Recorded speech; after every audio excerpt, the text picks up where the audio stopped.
Hey guys. So today is going to be a bit of a different one. I am going to be recording this and also streaming it. So what you guys are seeing right now is going to be the recording. I'm going to be starting stream very shortly, and that's so that I can be having Twitch chat if they come in, actively give any sort of communication, feedback, etc. while I'm talking about this stuff, because I'm gonna be dead ass. I'm kind of fucking stressed out over this stuff. I've been trying to focus on streaming for a little bit and have that be my main focus, and I think I'm gonna still do that just because I've been making some good effort there just by dedicating to it. But I want this to be going on to YouTube as well, so that those of you that actually care about my opinions for whatever fucking reason can see them, hear them, communicate, give feedback, etc. Also, just stay aware. There are some massive fucking problems going on right now. So, let's get Twitch chat up and running so that they can involve themselves as well.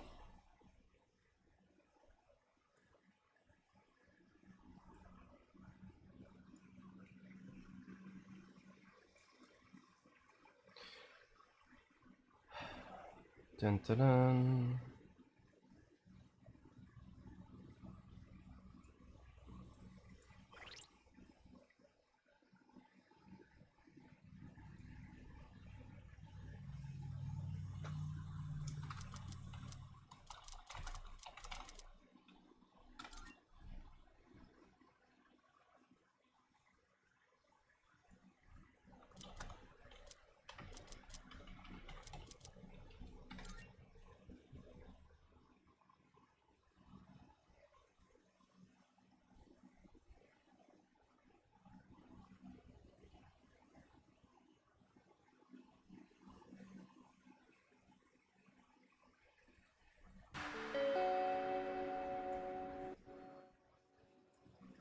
Um,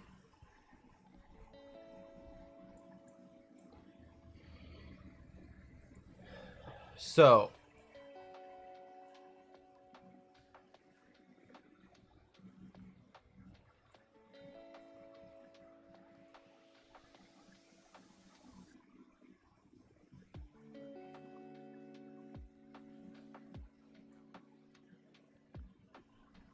alright. We're live. Goody goody gumdrops.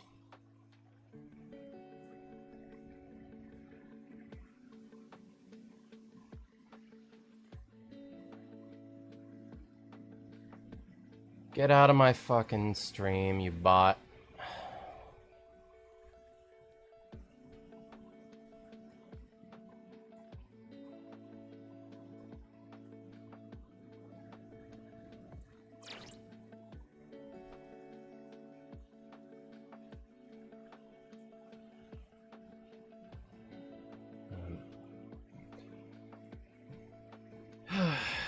Okay. Hey guys. It's a bit early, of course, for stream. I understand that. We have a potential that we're going to be doing something chill and actually kind of fun later today. But for right now, we're going to be having a bit of a serious conversation about politics and other stuff. I know typically I'm one to not want to get too involved on politics on stream, but there has been some fucking shit going on, and I am not gonna lie, I am just over it. It needs to be talked about, it needs to be discussed, it needs to be gone over, all of the different variables. And I'm sick of people dismissing this crap like it isn't happening, and I'm getting real fucking nervous because there is some dangerous rhetoric coming out at the moment. Just super scary stuff on a very real note. So, ay. Let's get into it, alright? So, about what this program is. Sure. Well, last year, and we raised this concern Last year, the Democratic majority and the governor put into place a law that said we were going to provide free health care for undocumented citizens from age 42 on up, that we were going to provide them free health care. At the time, they said they anticipated. Not only is this the case, right, but this is exactly the issue that is going on at the moment within the government. Is the Democrat Party is actively making very, very strong pushes against the Republican side of the government in order to try and gain financial security for healthcare of illegal immigrants. Now, obviously, because of the way that I align myself within my politics, I disagree with this mentality, right? I think that there are ways that you could go around about it, which could bring some sort of financial resolution that works for both sides. But the problem is that they're not trying to negotiate that. They're not pushing for that. They're pushing for their entire demographic to be secured within that financial situation. Full stop. They're not trying to negotiate. They're not trying to do anything. And that's why repeatedly we have seen that they are actively voting no to reopen the government so that SNAP benefits and EBT and stuff can have financial resolution. Currently, there are only 53, I believe, right? I believe the number is 53 Republicans within our government, or our Senate. And those 53 are actively voting yes to reopen. Or I believe it's 52 or 51 actually, because what was his name? John Besant or something is actively voting no, I believe. I could be wrong on which senator it is in particular, but yeah. Point is, we have a very active problem, and on top of that, we have people like this within the creator sphere, and even within the Democrat government, that are saying and doing stuff like these and pushing it to their base. And these are genuine issues. If you think the Zoran thing is happening just in New York, and you think people are waking up only in New York City, you're mistaken. Look at this clip of a wine mom at the No Kings March. Play the clip. Whatever his name was? Charlie Kirk, ma'am? Yeah, him is horrible. Horrible. Charlie Kirk is horrible? Yes, I'm glad he's not here. You're glad he's dead? Yes. Why would you say something like that, ma'am? Because he was horrible on the campuses, the college campuses. Horrible person. You know what? I do the exact same thing. Well, would you be glad if I would die? Maybe. I'd have to think about it. You should be ashamed of You yourself. should be ashamed of yourself. Your friend just said she'd be happy if I died. I think we need to... So listen up, Democratic. So, just as a start, that's the people. Now, whether or not these individuals are being paid to go to these protests and hold these signs, that's one thing. That can be discussed not only in another way with different evidence and on another time, but that's one thing.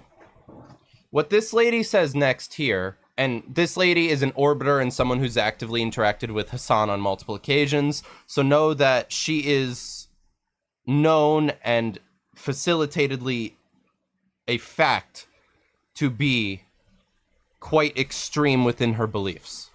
And as you see what she says next, you'll get to see that with your own eyes. Just Establishment. You can either jump on board with this shit, or we're coming after you in the same way that we come after MAGA. Period. Stop taking AIPAC money.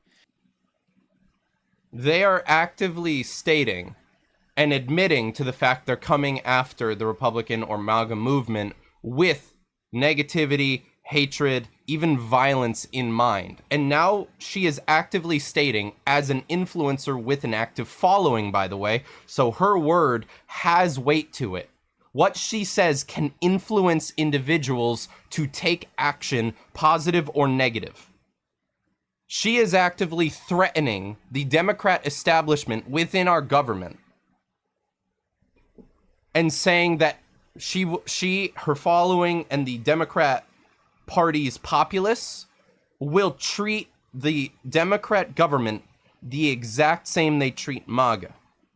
And in doing so, she is actively referencing the fact, because she's using a video promoting violence and wishing for death of someone reporting in a Republican mindset, she is actively using that as evidence in order to steer her point and steer her intention behind her statement into the realm of pointing towards, we will commit violence against you, we will wish violence on you, as long as you do not side with us and take our perspective within your politics. That is what she is saying. Now I'm going to replay what she is saying and then let the clip roll in full, just so that you guys can actually get the full context and have it recontextualized by what I said. Died.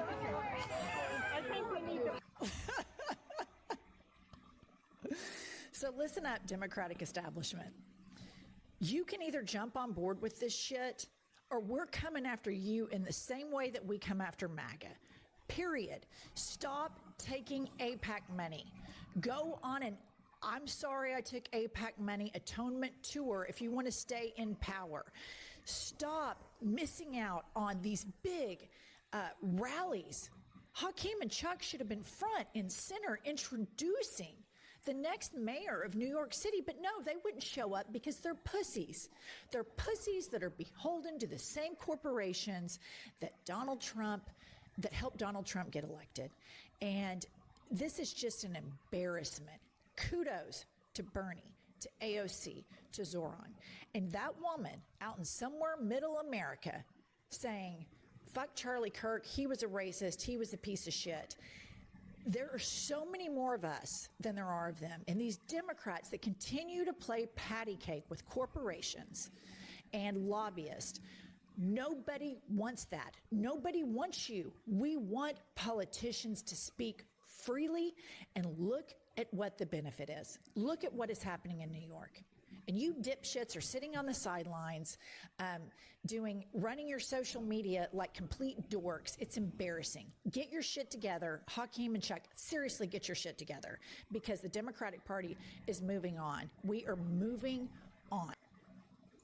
They're moving on to violence. They're moving on to abdicating for violence. They're moving on to actively stating their intention of fucking violence. Why would she show a video actively showcasing and promoting the fact that that woman, that elderly woman, is laughing at the fact that they want her to die? Why showcase that unless it was an active attempt to try and paint a direction and a perspective into the narrative that is coming out of her mouth?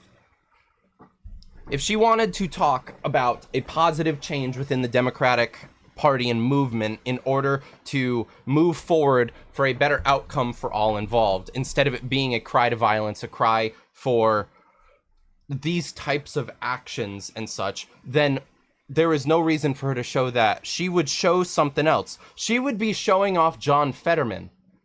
Fetterman, who is actively not dismounting, fucking... What is the goddamn word I'm trying to think of? I'm sorry, guys. I'm a bit worked up. John Fetterman, who is a Democrat politician, is someone who actively many people, especially on the Republican side of things, have doubted and shown a lot of distrust of for quite a few months now, even though he has been one of the more reasonable Democrats. And seemingly now, he certainly is, considering that fucking he is one of the only people in their movement that is voting to reopen the government currently. The rest of them being that they are voting no. It's evidenced by the actual Senate votes going on. So I would say that Fetterman actively talking against the common Democrat point of view And yep. 52 for, 43 against. Yep. We do not have the people to push this vote to a resolution to reopen the government. We don't. They do, and they are actively refusing to. Instead, they are maintaining course and actively pushing that it is all Republican. And then there's this. This had me baffled when I saw it. Just look at this. So the Journal of Death and Dying recently this year of 2025 came out and expressed what Health Canada's plans look like to do to save money. They are on track starting 2027 to 2047 to save $1.273 trillion by providing 14.7 million Canadians with MAID rather than palliative care. What was that number? Say that. 14.7 million Canadians. Over 9 million of those are projected to be elderly. Over 4 million of those are projected to be the mentally ill and suicidal. Over 300,000 of those are projected to be the Indigenous population, and then everyone else, addicts, homeless, and otherwise. So Canada's running a eugenics program, and they're planning to expand that with the start of mentally ill only qualification in 2027. And for those that are find those stats as disgusting as I do, you can go check out on the Sage Journal or the Journal of Death and Dying. They break it all down for you. They go through the numbers. We've also done it on the series as well. This is current day. This is real. This is fucking happening. What is going on with our world? In the US, we have Mom Donnie pushing for Sharia law and trying to get a foundational political system and a religious belief that actively allows women to be raped, beaten, and worse. He is trying to institutionally get that started and running in New York City if he gets elected. And the Democrat Party are now saying that they will commit violence and that they will actively promote committing violence against Republicans if they do not align themselves with that belief. That is America. You look at Canada. Canada is now planning to euthanize millions of fucking people.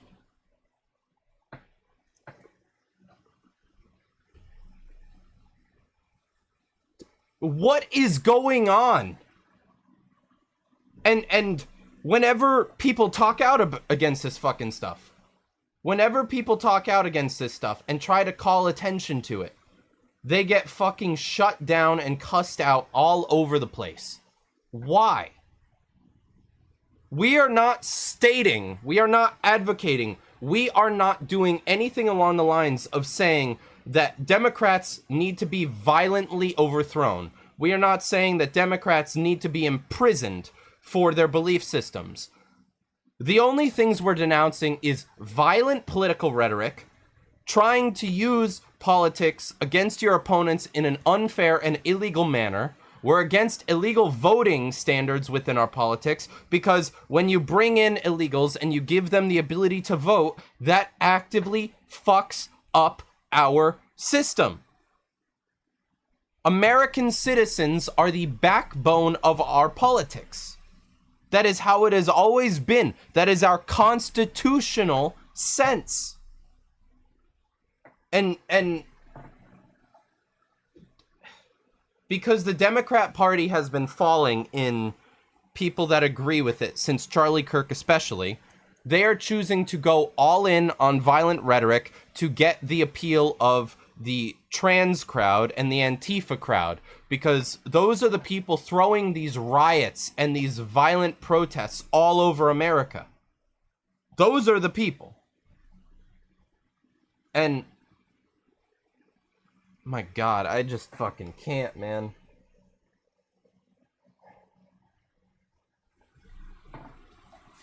I understand that I'm approaching this in a very unprofessional manner, and I understand that I'm approaching it with a very...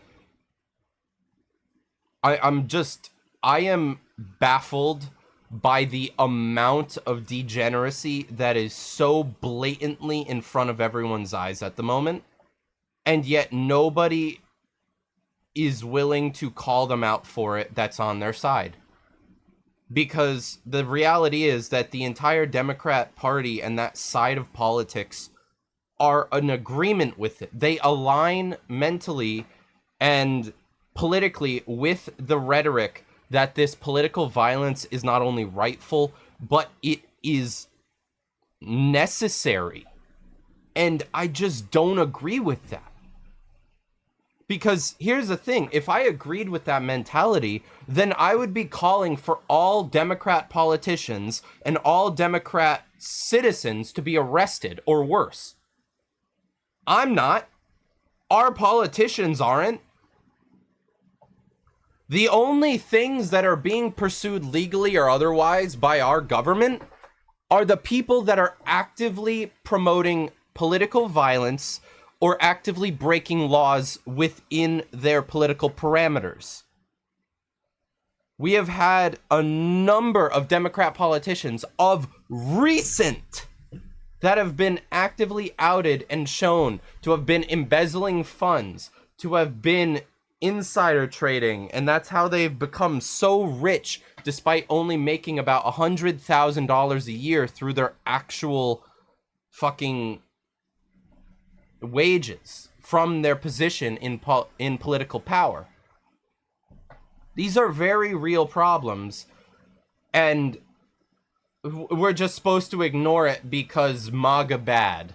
We're just supposed to ignore it because Orange Man bad. He communicates his assent and endorsement of the action he takes. The auto pen is a device that signs the president's signature to a document. The Oversight Project, of which I am a board member, has discovered that the Biden White House deployed an auto pen to affix President Biden's signature to pardons, prison commutations, executive orders, and presidential proclamations.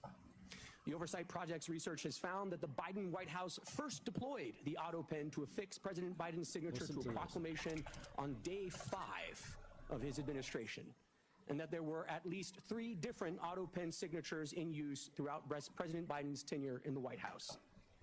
In June 2022, the Biden White House began deploying the auto pen to sign clemency warrants and executive orders.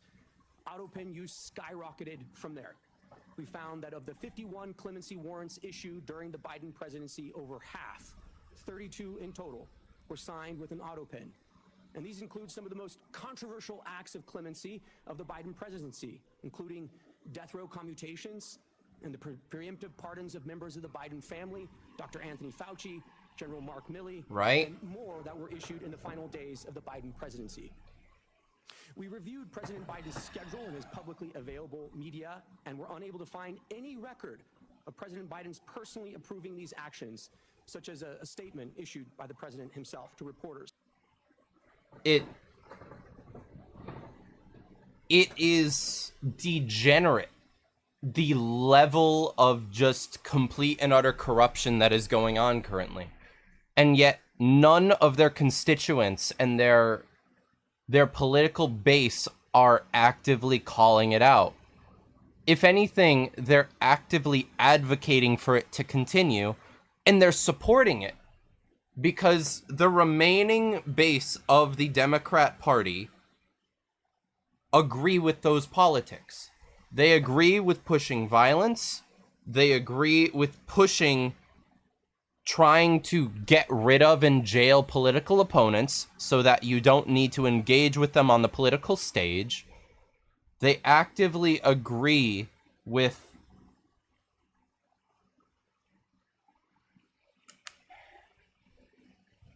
the Muslim takeover of the United States of America, instilling Sharia law, for fuck's sake, where, as I mentioned earlier, women can be beaten, raped, and lose most rights to personal freedom, such as they'll be forced to wear hijabs, whether they're American women or Muslim women. That is what Mamdani wants. Not to mention all of the false promises that he is giving to his voter base, which, after he gets what he wants, he is going to backtrack on, and thank God with the Mamdani situation specifically, at least, it is actively being showcased by his voter polls that people are waking up to the complete, just mental breakdown that is that base. Mamdani is a fraud. He's no better than Ilhan Omar and the rest. They're all corrupt, and they're all fucking... Oh my God. And then you have Mamdani coming out and making political statements and claims that he has completely denounced and holds zero standing with Hassan Piker, as just another example. But then at the recent Mamdani rally, Hassan Piker's right at the front, taking pictures with people, and is seen speaking with Mamdani on a couple of occasions. We have candid photos taken of them shaking hands and communicating with each other at these events, showing that it's all bullshit. It's just PR. Like, if they're willing to lie about shit like that, what else are they willing to lie about? And that's all you need to look at. And the same goes for the Democrats, who are pushing this agenda and this narrative about the auto pen, about Biden being completely physically and mentally capable, when we know the auto pen was used extensively. His own physical practitioner that was tasked with his mental decline and let me see if I can find it real quick, because I saw the video on it with the active interview.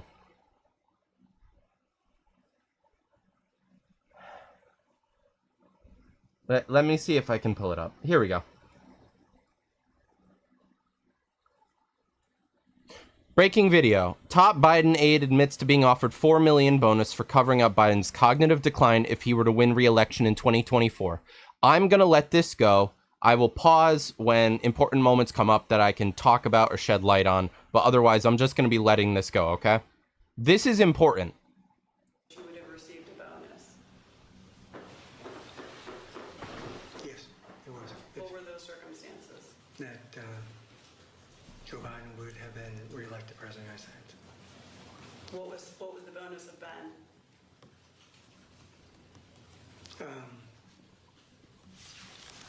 I believe it would have been $4 million. That alone, regardless of the rest of the video, right? That alone is an admission of him having a biased stance within his role as Biden's aide. Him being able to be paid a large payout in order to give a more beneficial outcome of his role, and actively state that Biden's mental and physical health are in a suitable state for him to remain president. That is bias. That is a conflicting interest. That inherently, calls into question the... Within roles like this in the government, you cannot have these types of positions and such with people that can be given payouts and subsidies that can influence the way that they showcase their outcome of their role. Because in doing so, that conflict of interest invites dishonesty and other issues within that space. Because I mean, just think about it. Let's say you were in his position, right? The Democrat Party, their GOP, comes forward and they give you an offer. If you are to actively give a positive outcome on this jurisdiction of whether or not Biden is competent and physically capable to perform his role as the president of the United States, we will give you a payout of $4 million and just leave it there, right? Now you'll say, oh, well, that's just paying him in case it turns out good. No, it's a conflict of interest. You take someone that might be corrupt, they are going to take the payout and give a dishonest outcome every fucking time. You cannot trust a person to take that role and not take a dishonest outcome if it benefits them. It commits a conflict of interest, and the government is actively formed in a way to not allow and de-incentivize that type of rhetoric and that type of outcome. It is why it's illegal to take bribes within politics. This is a facilitated bribe. It's a facilitated bribe within the political sphere. Just blatantly fact. And they will defend this to the end of their days because it's been outed finally. We'll replay that for you so that you guys can hear it again from his mouth, and then we'll let the clip roll further. I'm sorry for interrupting. Were there any circumstances in which you would have received a bonus? Yes, it was. What were There is a circumstance within he would receive a bonus. Yes. those circumstances? That Joe Biden would have been reelected president of the United States. If Biden were reelected as president of the United States, he would have received a bonus. Just factual statement from his own mouth. Now, how would he be reelected? If by going through his aid, he was deemed mentally and physically capable. So that means he is an active intrinsic part in which was given a financial monetary incentive to actually let him forward into the presidency by confirming him as competent and capable. What was the bonus of Ben?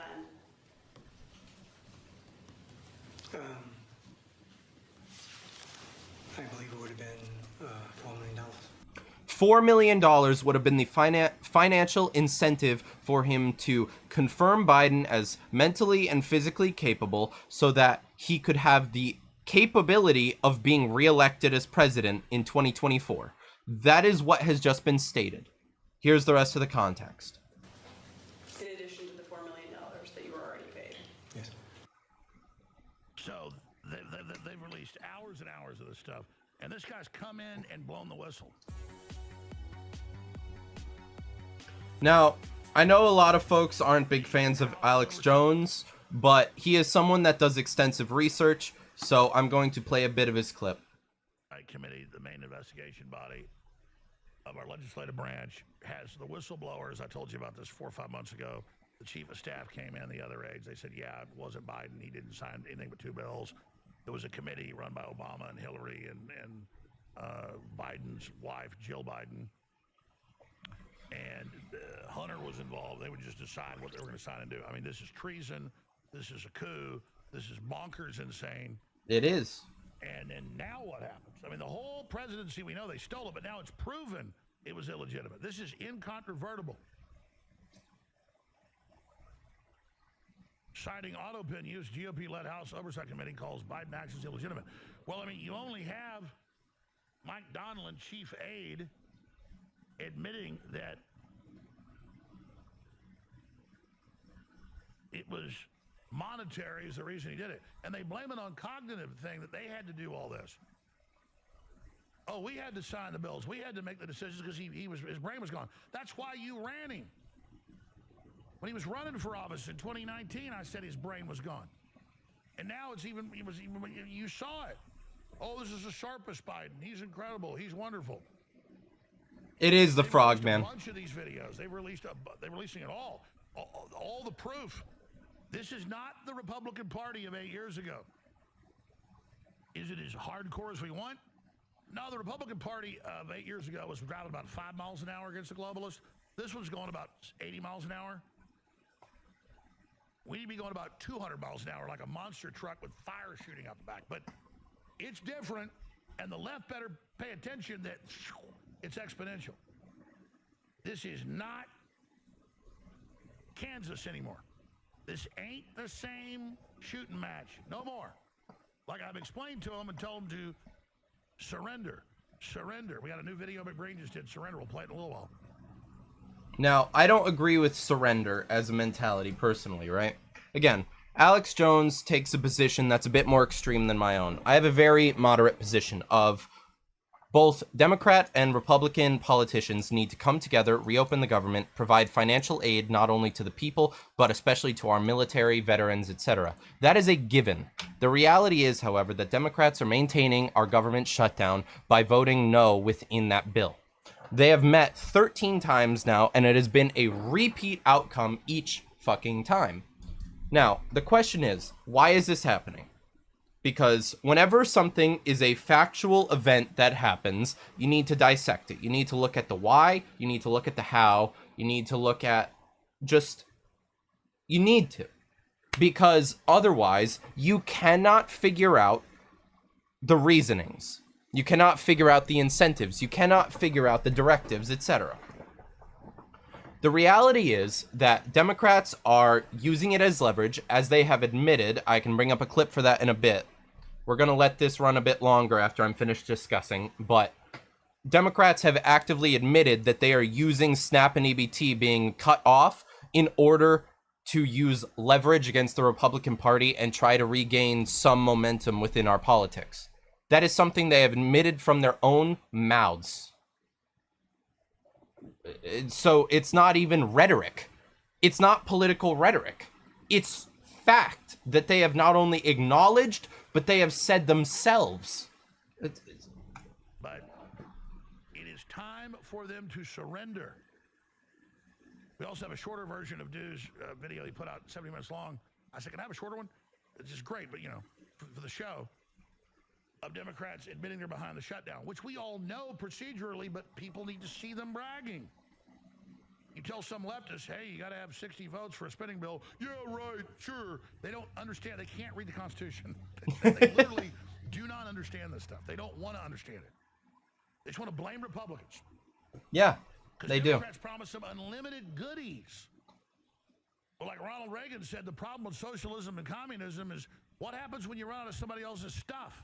And you watch all these EBT people, you better work your ass off and get me my stuff.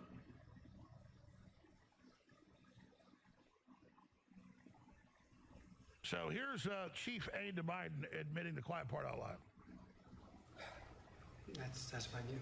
But just to be clear, would the amount of pay you received for your role in the campaign, would that have changed depending on how far into the race President Biden made it?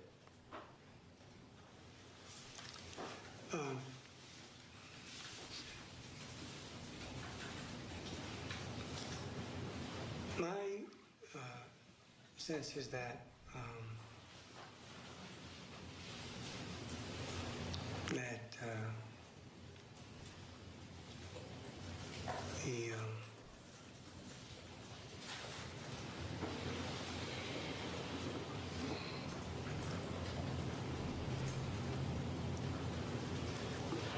in my view, the money was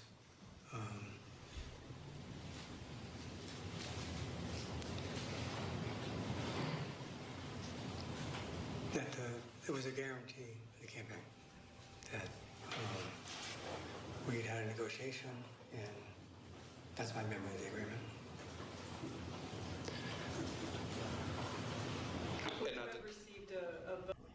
So what he just said there was he obviously stuttered a lot and he hesitated, seemingly because it is a very consequential statement for him to make.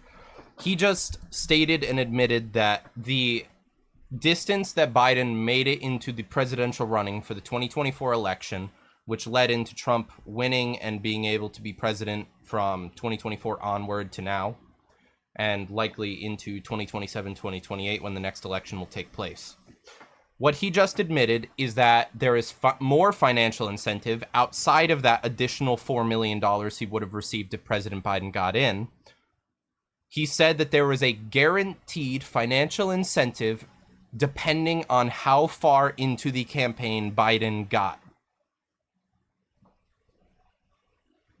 That's from his mouth as the aid that Biden was provided and given for his mental and physical capabilities.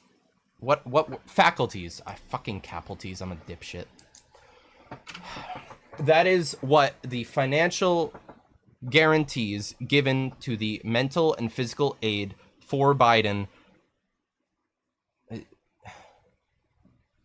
This is coming from his mouth, man. Depending on the way the campaign went, was that a possibility?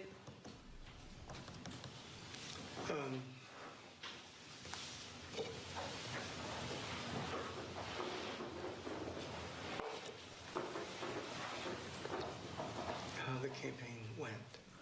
Were there any circumstances in which you would have received a bonus? Yes, it was. What were those circumstances? That Joe Biden would have been reelected president of the United States.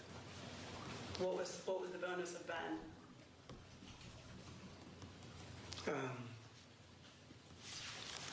I believe it would have been $4 million. In addition to the $4 million that you were already paid? Yes. So, financial incentive for him to actively lie and or give further inference that Biden was capable. That is what was just admitted to. Regardless of the outcome and actuality of what happened on the campaign trail, of which it seems the aide did not give in to that, or if he did, then he is now coming forward to expose it now.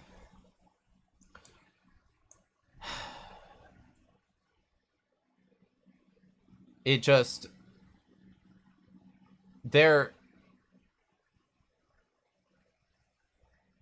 It's just dishonesty, mainly. It is complete and utter intellectual dishonesty on every side of the spectrum. Their constituents are given identical scripts to repeatedly post. Their practices behind the scenes are shown to be corrupt and shown to actively be within means that are manipulative and are meant to try and engage in disinformation. They are now making threats to the government, saying that if capitulation of the more violent and more extreme rhetoric is not maintained and pushed by the government on the Democratic side, that they will start treating them like MAGA, which, through the insinuation given here to anyone that didn't see it earlier, is that they will start committing violence, which means assaults, destruction of property, potential murder. It, like, Bill Gates, which is a huge Democrat constituent, gives massive donations to them and their causes, has now been found to have potential ties to fucking Chinese PLA fronts. Like,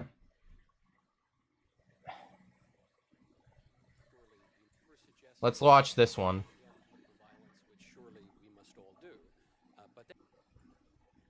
Then he suggested that we not try to pinpoint exactly which side the violence comes from. This seems to me confusing and misbegotten, as one cannot solve a problem if one does not know where the problem lies. In light of the murder of my friend Charlie Kirk by a leftist assassin, I am gratified to see that at least some members of our federal legislature are now confronting the consistent and escalating pattern of left-wing terrorism in the country. Lest I be accused of partisan invective, on September 23rd, no less an emblem of American liberalism than The Atlantic magazine published an article citing a recent study from the Center for Strategic and International Studies, admitting that the left is more violent today than the right. Less honest liberals, including members of Congress, continue to deny this fact. Democrat Congressman Seth Moulton, for example, reacted to Charlie's assassination by blaming the right. Congressman Moulton claimed that 3/4 of political violence in the United States comes from the right, while only 4% comes from the left. That claim struck me, as it probably does many of you, as suspect. So I looked into just a few recent examples that came to mind of prominent left-on-right violence. The Covenant School Massacre in Nashville, in which a trans-identifying shooter murdered Christian school children after outlining her ideological motivations. According to authorities, there was no ideological motive there. Go figure. The Black Lives Matter riots, overtly leftist demonstrations that left dozens of people dead and over $1 billion worth of property damage. Likewise, those failed to show up on registers of left-wing political violence. Even an attack by Antifa that targeted me personally, as well as conservative college students for our political views, appeared in official records and data sets as nothing more than obstructing law enforcement. It turns out the left commits relatively little political violence when you don't count the political violence that the left commits. Exactly. I am here today to speak about that single illustrative incident. On April 18th, 2023, I was invited to participate in a debate at the University of Pittsburgh on the topic of transgenderism. Before the debate, several hundred left-wing protesters gathered outside the student center, many dressed uniformly in black with face coverings. They lit the street on fire while burning me in effigy with a little Hitler mustache painted on my face. All because I hold the view, as most Americans do, that men cannot become women. Buildings in the area were placed on a soft lockdown. As the Pittsburgh Bureau of Fire put out my burning effigy, an Antifa operative named Brian DePippa, hiding behind his wife, Crystal, rolled 2 smoke bombs under police barricades. Attendees scattered while demonstrators chanted, "Fascists go home." DePippa then threw a lit firework into a group of police officers protecting the building. The explosion injured several officers, including severe and life-altering injuries to a female officer.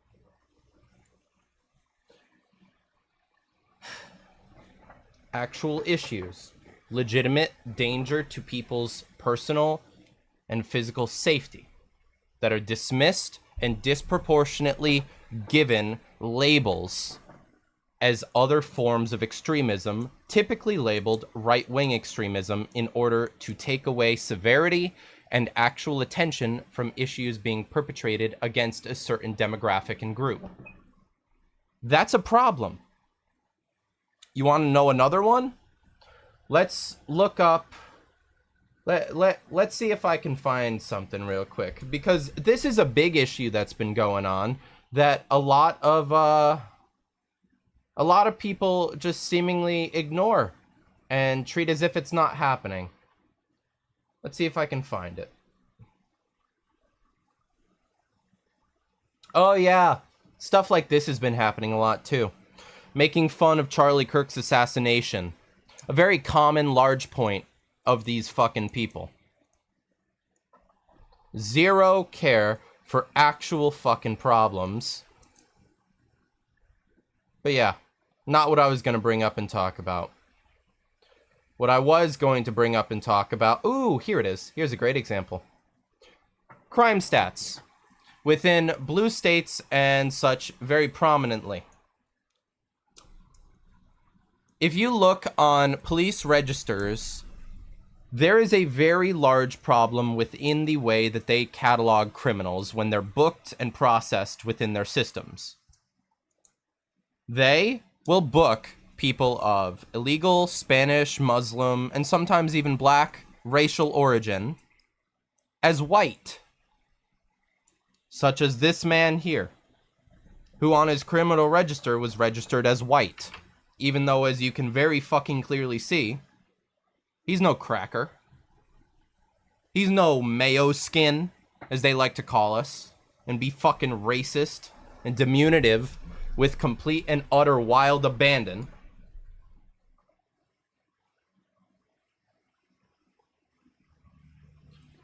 Here's another major issue that no one likes to talk about and have actual attention.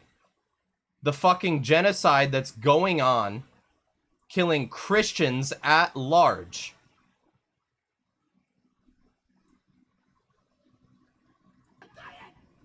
To be outside performing burial every day, and they expect us to silence. Now is an order.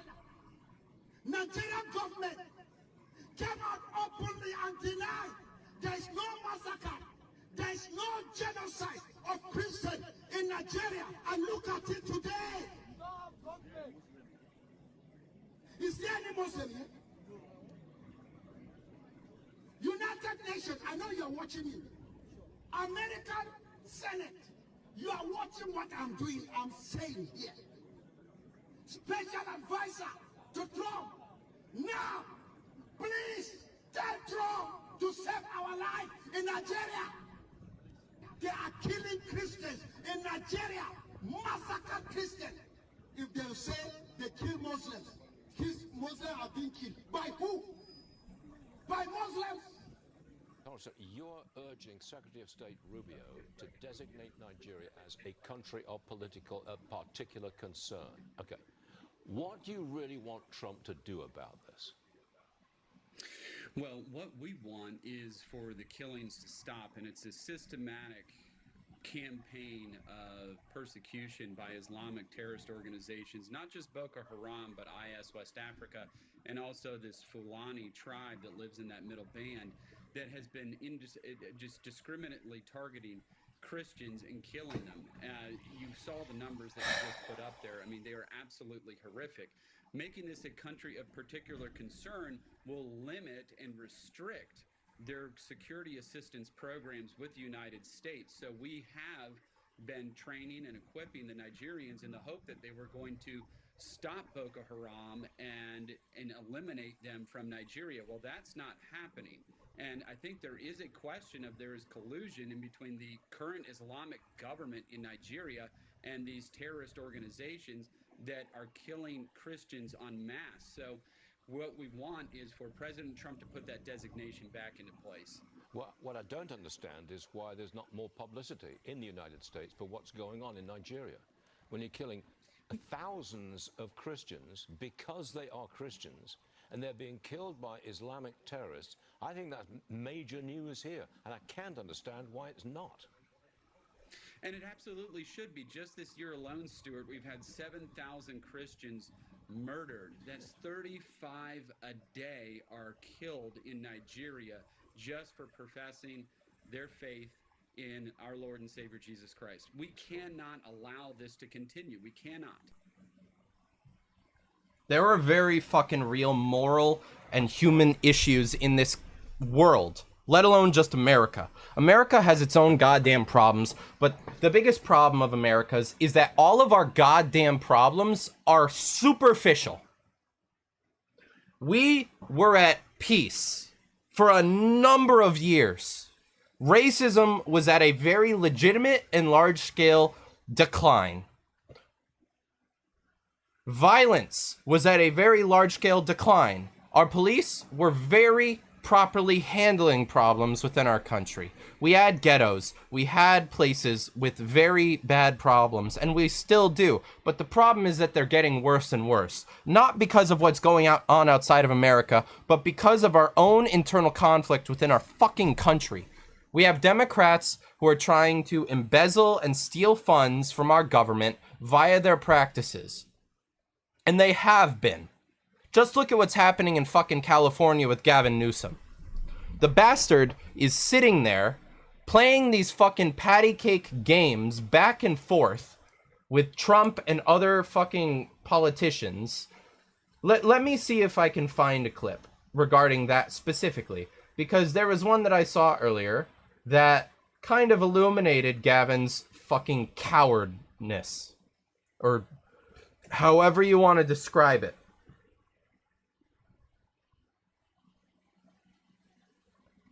Oh yeah.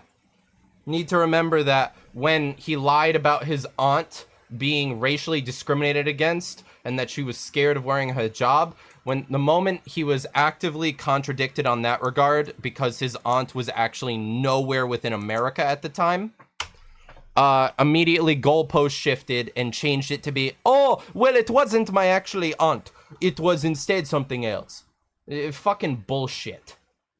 You say one thing as a person with a political platform, and not just a political platform, but people who follow your word and see you as someone of actual standing, then you make sure you say what you fucking mean. And if you don't, you are going to be criticized and you're going to be held liable to the word that you give. That is how it works when you're in a position of power, whether you like it or not. I'm no different. If anything that I say here on this stream or on my social media is inaccurate, I own up to what I say wrong, and I will want people to disprove me. Please, disprove me. Give me the evidence that proves what I say incorrect, and I will give in.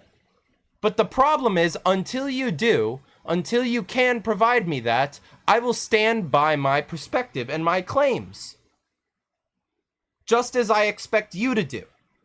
But the difference is that when I and people of my like-minded state come forward and do the same for you, you do not listen to the evidence that we give. You do not, in a good faith manner, listen to any of the stuff that we provide. You instead call us liars and denigrate us as fucking filth. What are we supposed to do? Politically, right? What are we supposed to do reasonably? Because at that point, within our means as not only people of the United States citizens, but also people trying to advocate for a better America in the long run, all that we can do is call out lies, hypocrisy, and bullshit. And not just from the Democrat Party, but also from our own. You want criticism of Trump? The Epstein shit that was done was terribly handled. The entire campaign trail, we're going to release the Epstein files, we're going to do this, we're going to do that. I agree, he handled it horribly. But you also have to realize and agree that a lot, if not most of the other things that he said on the campaign trail, he has actively done. He has actively put efforts into working on and finding solutions, if not already found the solutions. You look at the way our economy was 8 fucking months ago, the economy is better. And that's just a fact. I want you to go around red states and look at fucking statistical price ranges on things across the board. I want you to look at those, and I want you to admit that they're fucking real. Gas prices are in the shitter. They are cheap. We were dealing with up to $4 a gallon in some places. And now it's down to $2, $2.50 a gallon in many, many states. That's reality. Why can't people admit it and look at it for fact? Because it is. But yeah, let's have a look at this video just to showcase what I was meaning about Gavin. So, Gavin Newsom, who's very mad that President Trump is building a ballroom at no cost to taxpayers, has no answers when asked about the secrecy around California's $1.1 billion Capitol renovation. Is that appropriate for the public to not know how much that really cost? Is the question asked by a reporter. What this is referring to is the fact that, and it says, building a ballroom at no cost to taxpayers. Trump has actively stated, the government has actively stated, and the donor list showcasing the fact that it's not a taxpayer-funded project have been all released to the public. Democrat establishment, of course, denies these claims, even though they're fully public. It's all funded. Not by us. Not by the American people. It's funded by Trump and his donors. They don't like that, and they disagree, and they actively say that it's not true. Let's have a look at how Gavin reacts in response to this question.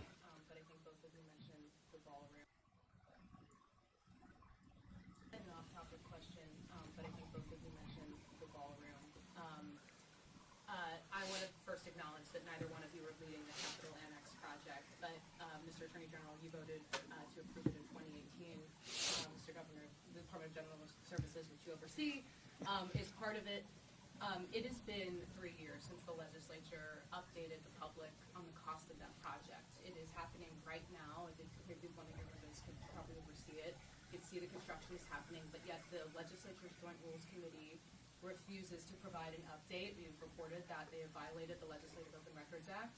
They are continuing to withhold public records. I have asked for an interview for more than a year now, and no one will provide an update. I mean, is that appropriate on one of the most expensive buildings in the United States at this point? You're my attorney. By the way, I don't think it's appropriate. They should provide you the information, period, full stop. But for you to conflate or compare and contrast is, with all due respect, I think that I would separate the ballroom and what Donald Trump just did and desecration and the process and that he evolved and the fact that he secured $300 million under curious circumstances from the annex and what the legislature is trying to do. And I'm not trying to defend those actions, but absolutely I'm they not should comparing provide. the two. No, I'm just but saying that you mentioned just balancing. I mean, there's construction happening in that capital and our capital, and so that's why I'm asking. Yeah, very Is good. that appropriate, though? I mean, truly, for the public to not know how much They should that building know. That's costs? what I said. You should get that information. Talks down to the reporter asking a legitimate political question about his base constituency and his capital as the leader of that capital. And then he dodges the fucking question. He starts talking down to her, even though she is being a completely fair journalist in this regard, asking a legitimate question, a legitimate inquiry. And the man has the audacity to go on social media all fucking day and fucking talk about the complete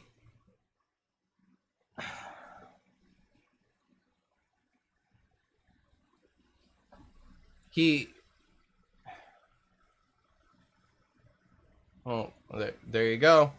Trump's out there doing business moves, gaining a lot more fucking donations and other stuff from Japan and South Korea. You know what? Democrats have one thing to say. Trump's out there on vacation doing nothing for America while our people are starving. Wah, wah. Fucking joke. I'm just so sick of the dishonesty. Like,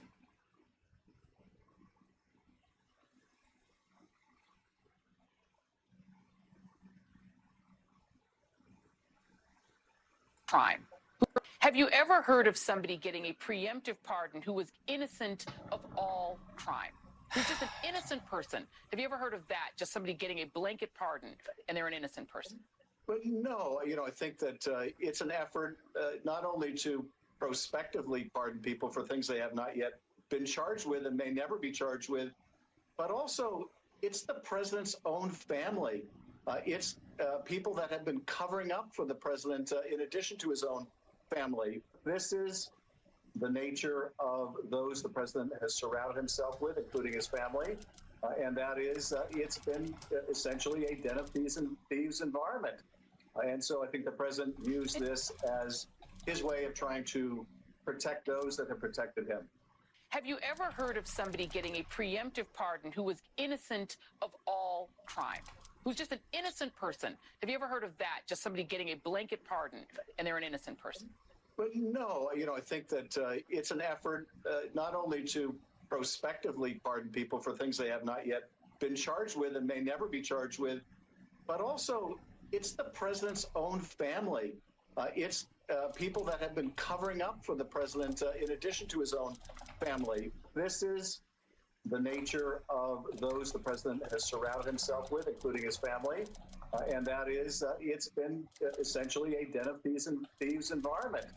And so I think the president used this as his way of trying to protect those that have protected him. Have you ever heard of somebody getting a preemptive pardon who was innocent of all crime? Who's just an innocent person? Have you ever heard of that? Just somebody getting a blanket pardon and they're an innocent person? But no, I think that it's an effort not only to prospectively pardon people for things they have not yet been charged with and may never be charged with, but also it's the president's own family. It's people that have been covering up for the president in addition to his own family. This is the nature of those the president has surrounded himself with, including his family. And that is, it's been essentially a den of thieves environment. And so I think the president used this as his way of trying to protect those that have protected him. Have you ever heard of somebody getting a preemptive pardon who was innocent of all crime? Who's just an innocent person? Have you ever heard of that? Just somebody getting a blanket pardon and they're an innocent person? But no, I think that it's an effort not only to prospectively pardon people for things they have not yet been charged with and may never be charged with, but also it's the president's own family. It's people that have been covering up for the president in addition to his own family. This is the nature of those the president has surrounded himself with, including his family, and that is it's been essentially a den of thieves environment. And so I think the president used this as his way of trying to protect those that have protected him. Have you ever heard of somebody getting a preemptive pardon who was innocent of... Okay. I repeated enough. I'm fucking...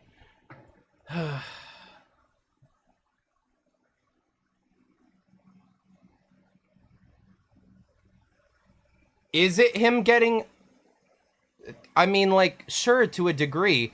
The man just secured over $1 trillion of investment in America. That is a very large thing. Like, it's not just a fucking vacation. And boiling it down to that, either in a joking manner or a serious manner, like, if Trump was out there playing golf, that would be one thing, right? Because that would be Trump taking a load off and doing his stuff. But he is constantly traveling. He is doing business ventures. He is meeting with political leaders. No, I know. And that's why I said, even as a joke, there are people that use bad faith that will use that same exact joke instead as a legitimate argument. So even though I agree with your take and everything, it needs to be called out a bit for what it is, T. Sorry. But...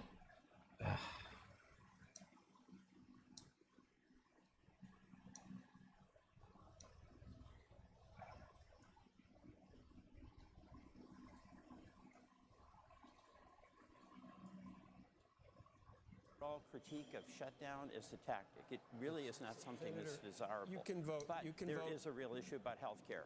You're always reasonable when you come on, and I've said and I've said that. And you're almost conceding that you should not be shutting down the government. That the Democrats should not be doing that. And I don't think you'd ever say that extortion is the way that Republicans should get their way if they don't like the IRA or they don't like overspending or whatever it is. At any given point in time where the other party has a disagreement, this is not the way to do it. As far as Obamacare, you probably realize a lot of these premium increases are just built into Obamacare.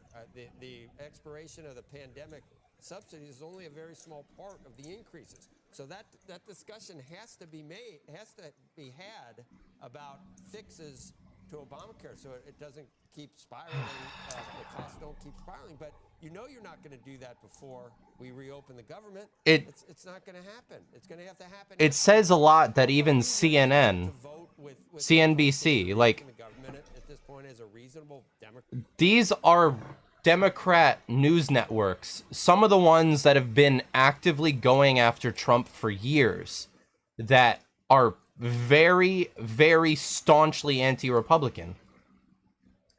Even they are calling out the Democrat Party for being the ones behind the government shutdown and being the ones behind all of this mess. Like, if that does not say enough about the problem, I don't know what does, man. You can't be any more blatant and open about these problems as this.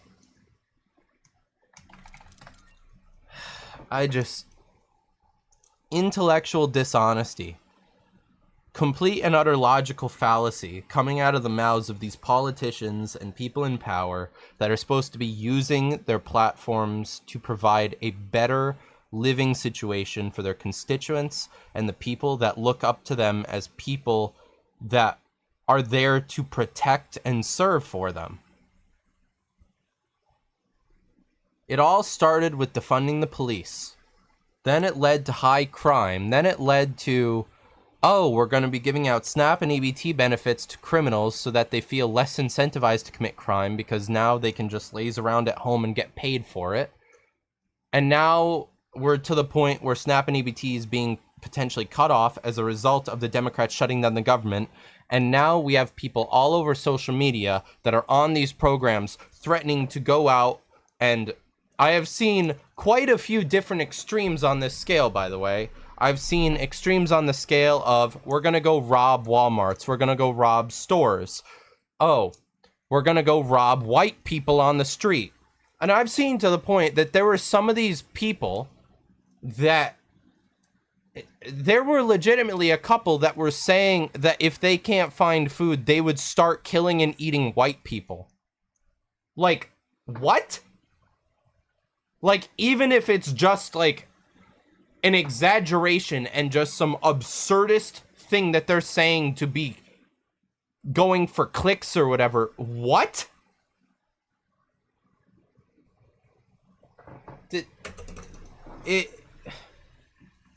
What the fuck is happening to our country? Maybe others would follow you.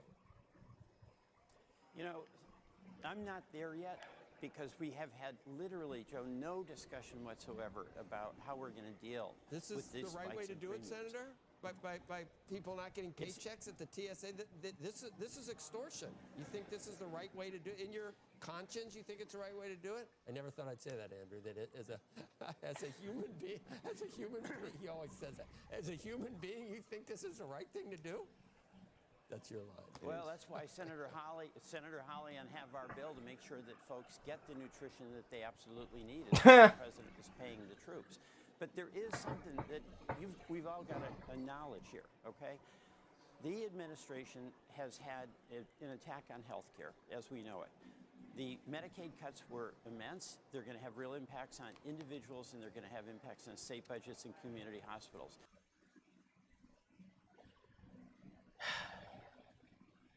Oh, would you look at that? Another horrible thing. I want to spot.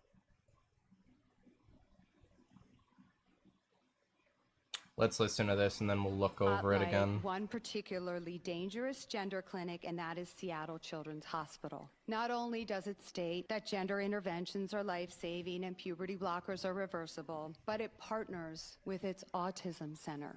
Youth with autistic traits are overly represented in the exploding cohort of children and young adults adopting trans identities. They tend not to conform to rigid sex stereotypes, leaving them vulnerable to believing that there's something wrong with them. Combining the autism and pediatric gender centers provides a steady stream of patients for expensive and lifelong gender treatments.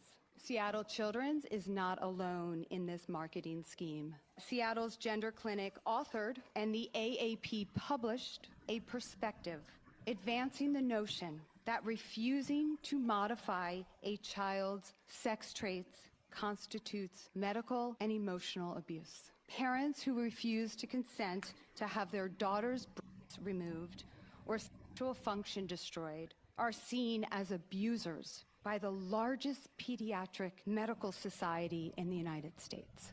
And if I recall correctly, Seattle Children's had one of the most prominent booths at the AAP convention this year, where some detransitioners and I were escorted out from our paid-for booth because we dared to try to educate pediatricians. So yes, the AAP knows of the harms, but continues to support gender procedures.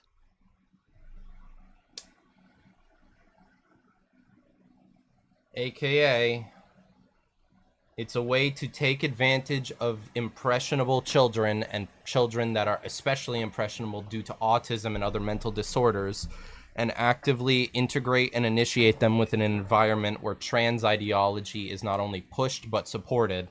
And then the people around them will indoctrinate them and guide them into thinking that they are gender dysphoria patients, at which point leads to them believing they're trans, and at which point they believe they're trans.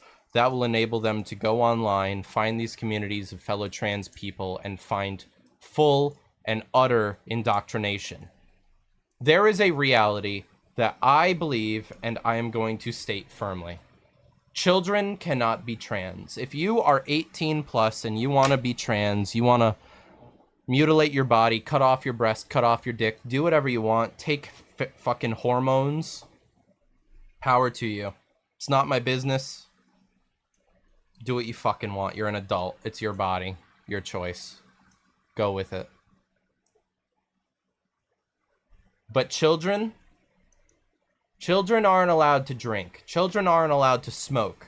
Children aren't allowed to enter the military. Children are not allowed to do these basic things which can lead to bodily harm and other problems, to the point that they're put into institutionalized centers for help if they are found out to be doing drugs and other similar things underage.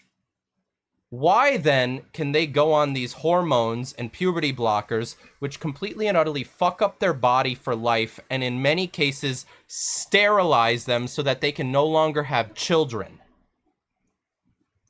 Once children go on these fucking drugs, oftentimes, once they're on them, they cannot wane off them because it will damage their body and their biology to a degree that is very, very, very damaging. So again, if you're an adult, 18 plus, and you have the belief system of trans ideology and other things, power to you. If that's how you feel comfortable and that's how you live your life, I'm happy for you. But children are not to be involved in it, and that's it. We all remember when your leaders said, "We're coming for your children." We remember it very fucking clearly. And that's why we are staunchly against it. And many people have turned fully anti-trans. I have nothing wrong with trans people, okay? I have biases against them due to preconceived things that have happened in my life and the lives of people that I care about. I do have a few biases, but I still believe that y'all are welcome to do whatever you want within your own life as long as you're above age. That's fine. But leave the fucking children alone. That's all it is. When the president signs, he communicates his assent and endorsement of the action he takes. The auto pen is a device that signs the president's signature to a document. The Oversight Project, of which I am a board member, has discovered that the Biden White House deployed an auto pen to affix President Biden's signature to pardons, prison commutations, executive orders, and presidential proclamations. The Oversight Project's research has found that the Biden White House first deployed the auto pen to affix President Biden's signature to a proclamation on day 5 of his administration, and that there were at least 3 different auto pen signatures in use throughout President Biden's tenure in the White House. In June 2022, the Biden White House began deploying the auto pen to sign clemency warrants and executive orders. Auto pen use skyrocketed from there. We found that of the 51 clemency warrants issued during the Biden presidency, over half, 32 in total, were signed with an auto pen. And these include some of the most controversial acts of clemency of the Biden presidency, including death row commutations and the preemptive pardons of members of the Biden family, Dr. Anthony Fauci, General Mark Milley, and more that were issued in the final days of the Biden presidency. We reviewed President Biden's schedule in his publicly available media and were unable to find any record of President Biden's personally approving these actions, such as a statement issued by the president himself to reporters.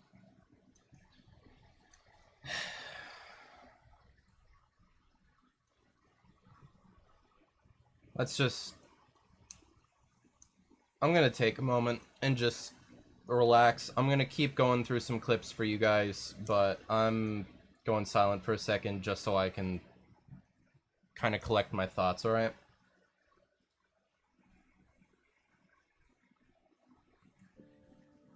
Was the #1 issue in the campaign the president's fitness or his age? Did you ever see President Biden in a wheelchair?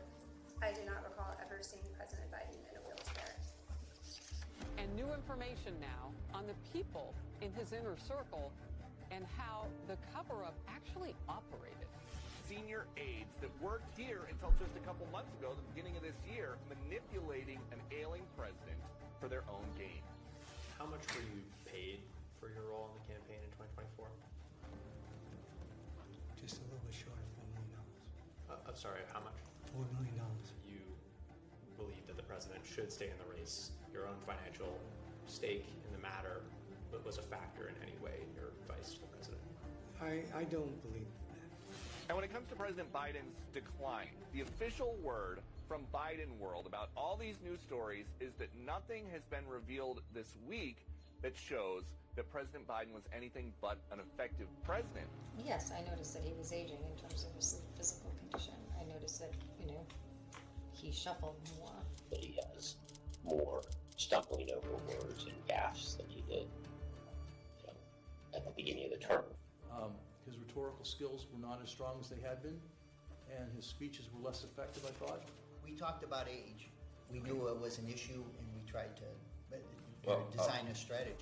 We had a discussion at the senior advisor level about whether the president should have a cognitive exam. Flashback now to the legacy media's complete denial of the president's cognitive decline. Start your tape right now, because I'm about to tell you the truth. And F you if you can't handle the truth.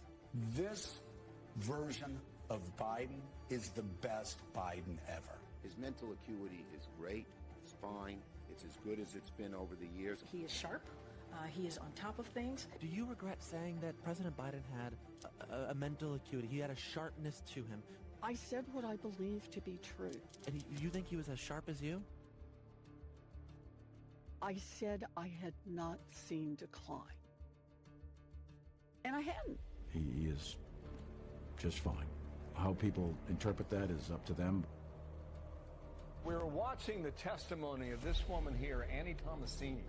She's the former senior advisor to President Joe Biden. She was the third person set to appear before James Comer's committee. She has now taken the fifth. There is now a pattern of key Biden confidants seeking to shield themselves from criminal liability for this potential conspiracy. Were you ever told to lie about the president's health? The advice of counsel, I must respectfully decline to answer based upon the physician-patient privilege and in reliance on my right under the Fifth Amendment of the Constitution. Let the record reflect that Dr. O'Connor has invoked the Fifth Amendment right against self-incrimination. Dr. O'Connor, did you ever believe the president was unfit to execute his duties as president? And we can tell you that he will have the same answer with respect to any questions that are asked.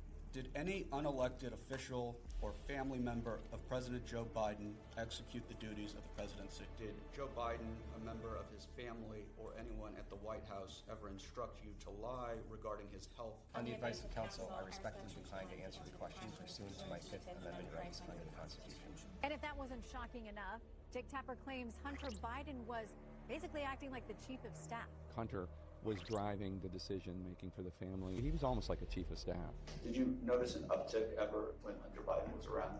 Yes. Towards the end, I think he was living with the president. They were lying not just to the public, they were lying to other Democrats. Have you ruled out a pardon for your son? Yes. Were you in favor of Hunter Biden getting a pardon? Yes. Did you ever ask Joe Biden if the allegations regarding his son were true? No. Ian Sams, who was the White House spokesperson, interacted with him 2 times. 2 times. Well, I think it's really important to take the soundbite and understand the context. How often would you say that you interacted with the president in person?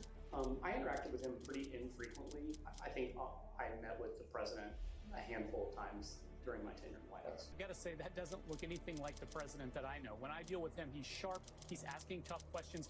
That's the President Biden that so many of us experience every single day. You don't think it's missing some context? I don't. So it raises serious concerns and serious questions about who was calling the shots in the White House. If the White House spokesperson is being shielded from the President of the United States, who was operating the Oval Office? Age wasn't an issue for you or for President Biden? No, it was not a concern.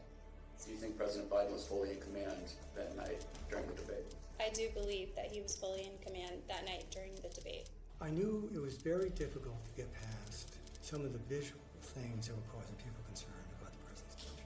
The voters' concerns about President Biden were wrong? Yes. He often would confuse names. Do you think it got worse as you knew him? Yes. Are you sure you're being honest with yourself when you say you have the mental and physical capacity to serve another 4 years? Yes, I am. I did not have the experience that it took him longer to answer a simple question. He could stumble. He also stumbled some physically. What is a cheat rate? It was something that we did not coin. It was something that the media coined. Did you or did anyone ever verify if the videos you were talking about were in fact cheap fakes? I believe so. But there were instances where videos were circulated of President Biden appearing confused or freezing for a moment that were real, correct? Not that I recall. She told you this real video of Biden getting lost in an Italian field was fake. Now she's saying, yeah, my White House was broken and I'm switching parties. And was suffering from a cold that really constrained his voice and constrained his ability to be forceful in the debate. Did you attribute President Biden's performance that night to him being under the weather? That's my assumption. The ability of Medicare for us to be able to negotiate drug prices with the big pharma companies. Had you ever seen him have a cold or the flu before? Yes. Did he ever behave the way that he did during the debate? Not that I ever saw. It was clear what he was trying to say. Dealing with everything we have to do with, look, if we finally beat Medicare. It was the people that knew he was cognitively impaired and that took over the auto pen. They stole the presidency of the United States. Do you know who the people who were actually operated the auto pen were? I do not. Do you know any of the actual staff who were using the auto pen? No. You don't know their names? No. Have you never seen a decision memo laying out the breakdown of when the president should hand sign a particular set of documents? Not prior to prep. Did he hand sign all executive orders? He did not. He hand signed many executive orders, but he did not hand sign all executive orders. Can you read your response? I approve the use of the auto pen for the execution of all the following pardons. Thanks, Jay-Z. Did you yourself write this email? I do not believe I did. That auto pen was used excessively, and yet no one can say for certain that Joe Biden was given the orders to use the auto pen. We've been pretty transparent from the very beginning with providing information as it occurs throughout this process. That we anticipated that her report was going to come out, and that we didn't feel an entire interview before the Super Bowl talking about classified documents was going to help the cause too much. I think you can question the validity and the legality of those pardons and executive orders, and that's huge. But the president is absolutely sharp, fit, on top of his game. So they're just making up lies to attack the president. But do you think his mental acuity had declined?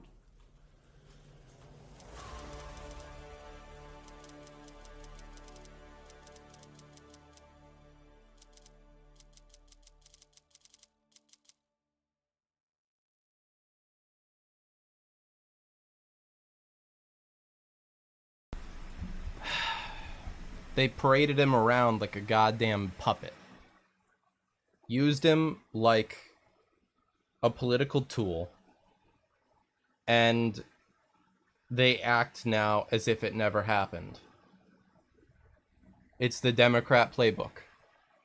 Do a thing, claim it never happened, and then do it twice as hard. Claim that never happened either, and just keep going until the end of fucking time.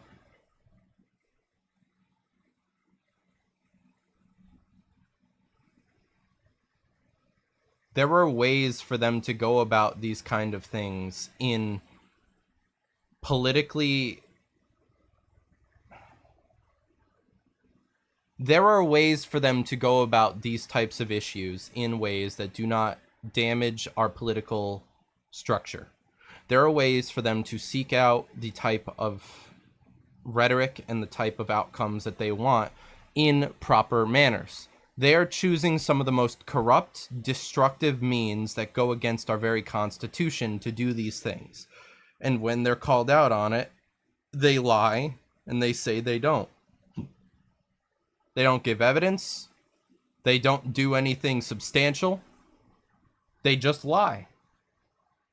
And then they immediately jump back on the train and do it again. The one thing that can be said, regardless of if you like the Democrat Party or the Republican Party, no matter who you side with it, If you are just sitting on the sidelines being a fence sitter, and I don't mean that in a diminutive way, because I was a fence sitter for many, many years because I didn't trust Republicans and I certainly didn't trust Democrats. Not since Obama.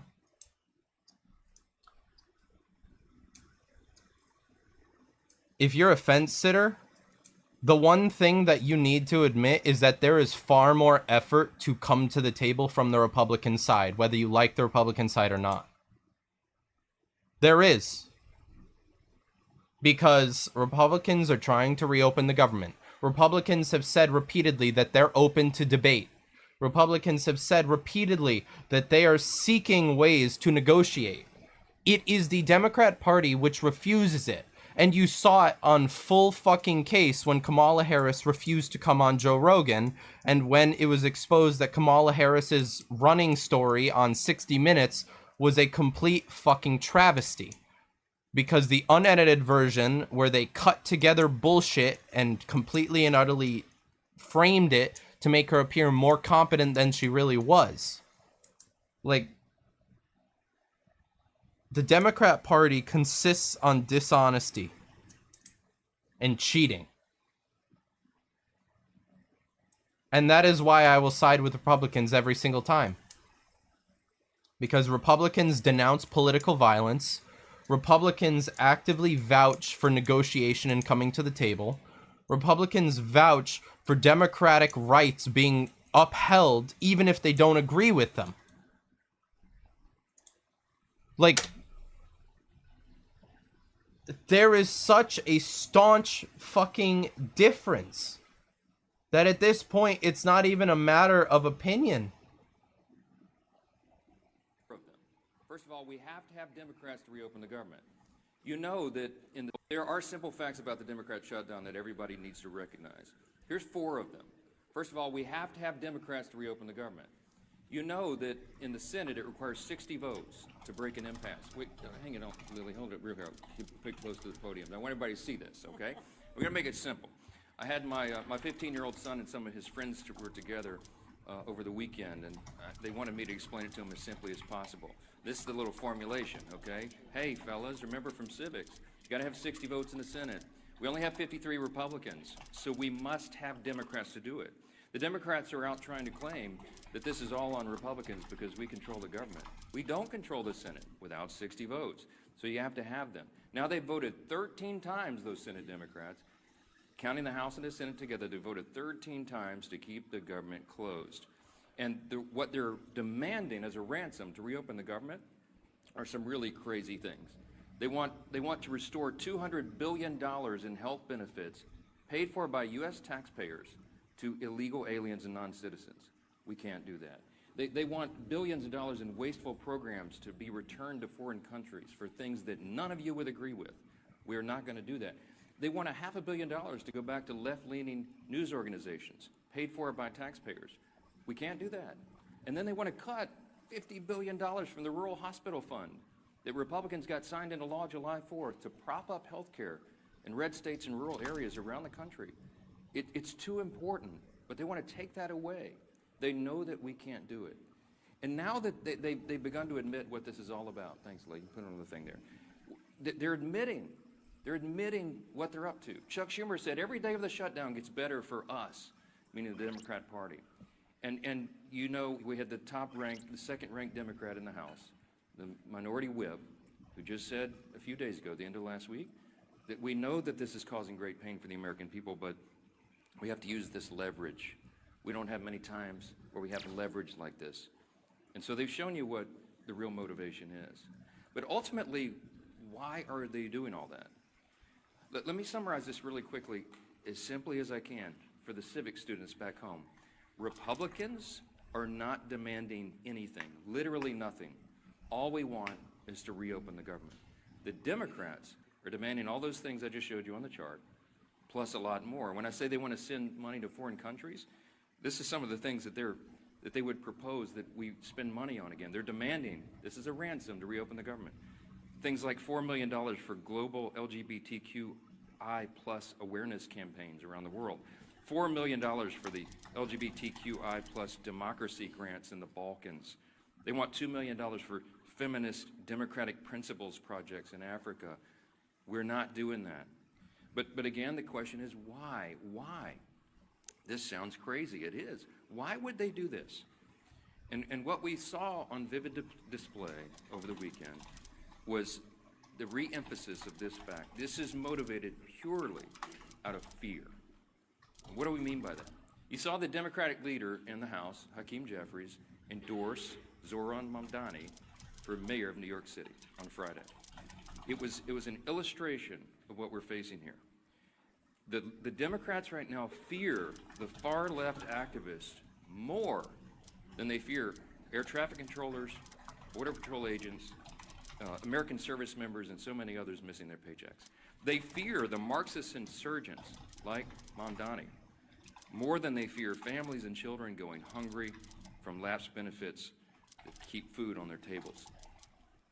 They simply fear losing their own political positions next November if they don't appease the angry far left base right now. And they will appease that base at any cost, no matter how much pain's inflicted. In fact, they've said in their own words, this gets better for us day by day. How does it get better? Because they're proving to the angry far left base in their party that they will prioritize them over the American people. And simply put, it's the profound fear in the Democratic Party that drives this shutdown. It is not principle, it is not policy, it is certainly not concern for the constituents that they say that they want to represent.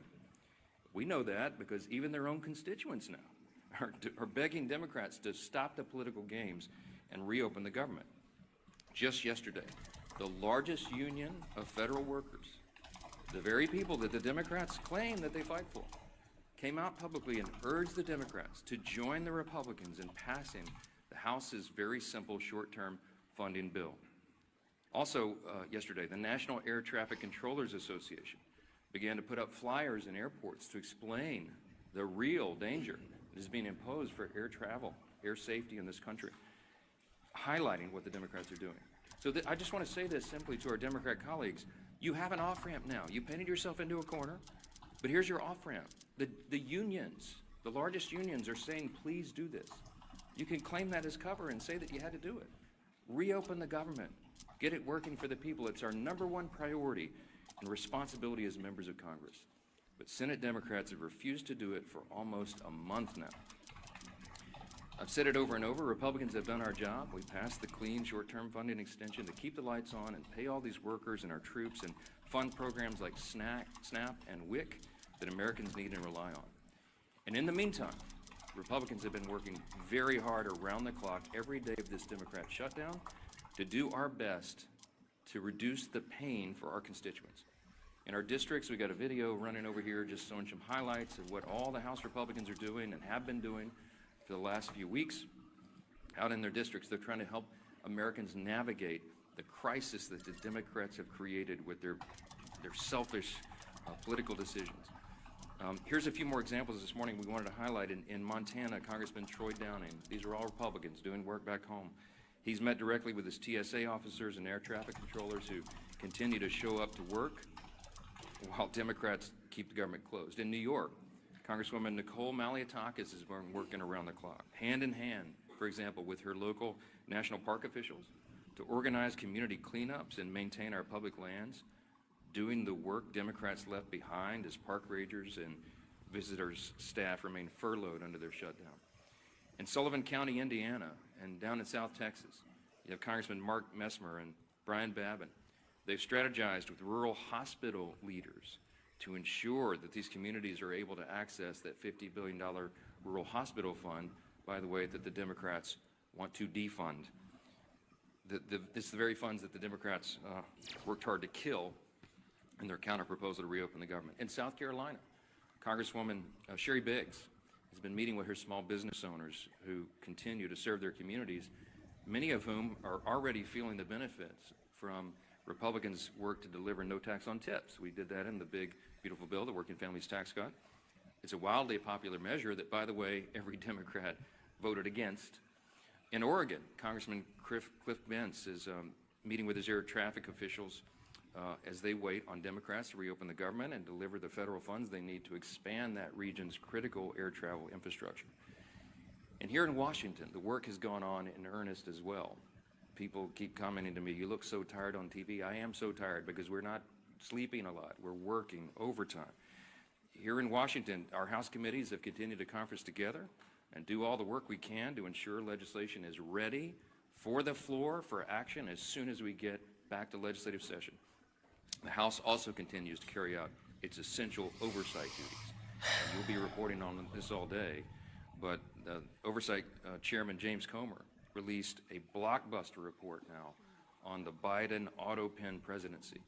And this report includes 47 hours worth of transcripts and testimony revealing that every executive action signed by the auto pen without written authorization from President Biden should be voided. This is an unprecedented situation in American politics and government. The actions of President Biden simply were not all his own actions, and there are major implications to that, including all the pardons that he signed. But don't get me started. Okay, on Friday, the Energy and Commerce Chairman, Stuff Greg is so much Guthrie, bigger than they like they're to all admit. Republican actions. He launched a bipartisan investigation into the NBA's handling of betting and illegal gambling allegations following the recent shocking reports that raised questions and integrity concerns. And as we covered last week, the House Oversight Committee also delivered its third batch of files from the Epstein investigation, now totaling 43,000 pages and documents, pieces of evidence, including personal flight logs, financial ledgers, daily calendars, and diaries of Epstein himself. Republicans are here in Washington, and we're out in our district, fans out across the country, doing good work on behalf of the people we serve and represent. And what are the Democrats doing? You've seen it. They're posting TikTok videos. They're bragging about using the American people's pain as their political leverage. House Republicans are taking this day by day, just like the rest of the country. We have our House Republicans on a 48-hour return notice so they get back, understanding that some flights may well be delayed. But to get everybody back here as soon as possible, as soon as the Democrats decide to do the right thing and reopen the government, we will get back to immediate and urgent and necessary business on the House floor itself. We're anxious to get back to that, but we cannot have a regular legislative session until the Democrats do their most basic responsibility to reopen the government and get this moving again.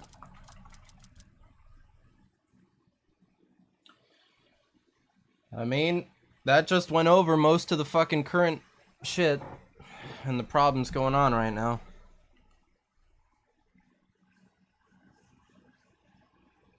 We had an entire 4-year term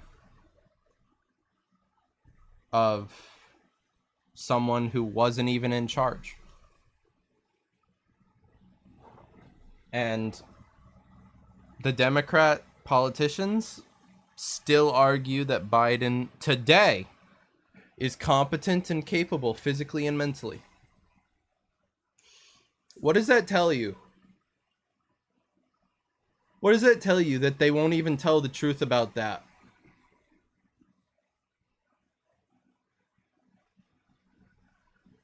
It's absurd, man, the lengths that these people go to fucking lie. I just saw a new post, by the way, and I'm gonna pull that up now because this is kind of...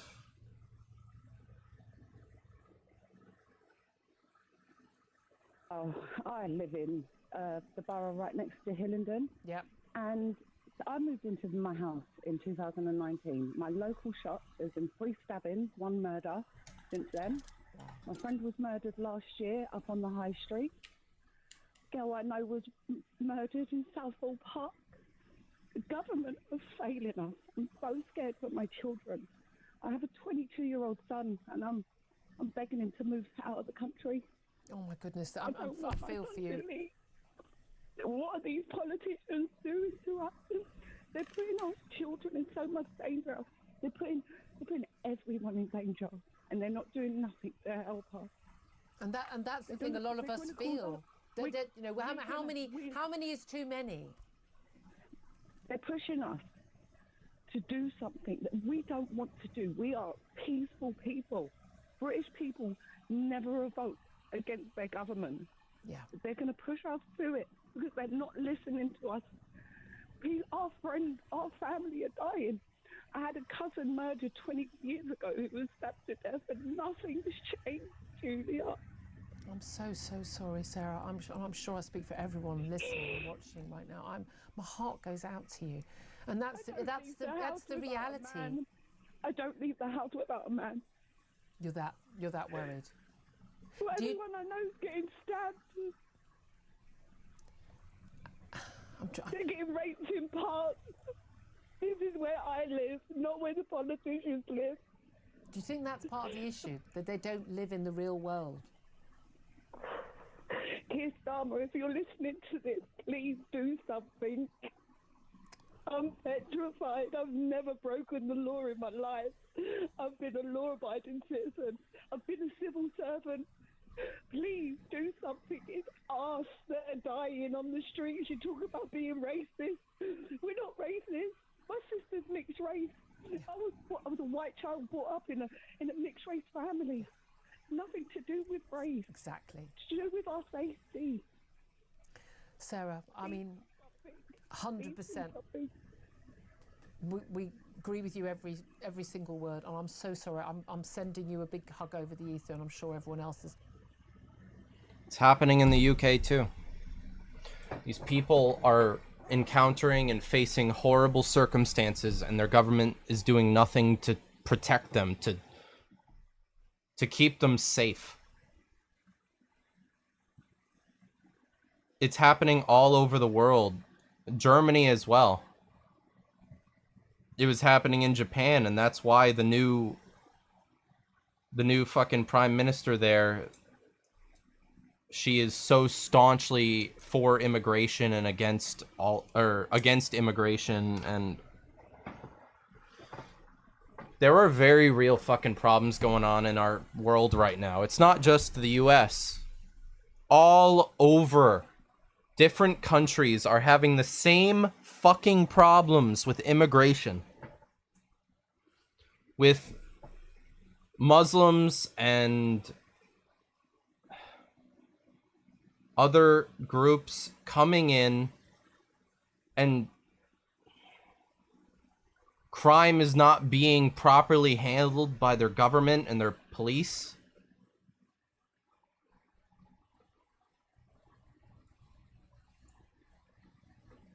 Of course, there will be, families that are going to suffer, but it is one of the few leveraged times we have. Without a resolution to this shutdown, SNAP benefits could come to a halt on November 1st.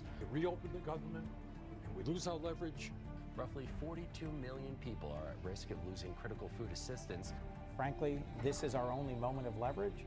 Families are headed into a bleak holiday season, possibly with no government food assistance because of the federal shutdown. More leverage. Senate Minority Leader Chuck Schumer said this week, quote, every day gets better for Democrats the longer the shutdown goes on. How is every day getting better, as Chuck Schumer said? I don't think this is better for anybody. Of course, there will be. Like, they're blatant about it.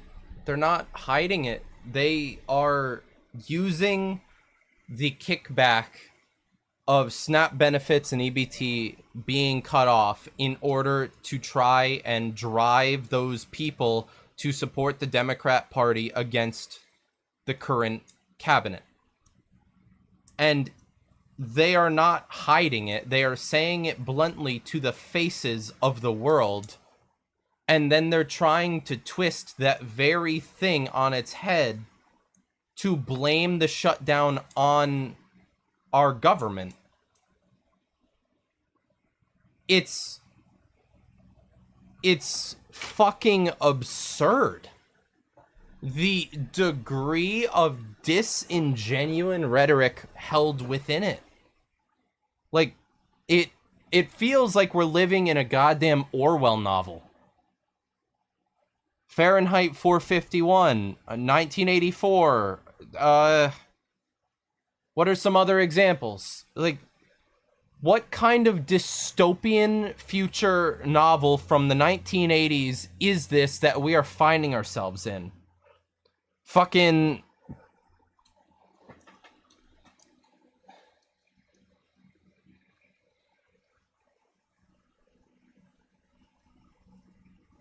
And the one thing I have to keep asking myself is this the world that I have to bring my kids into? Is it worth it?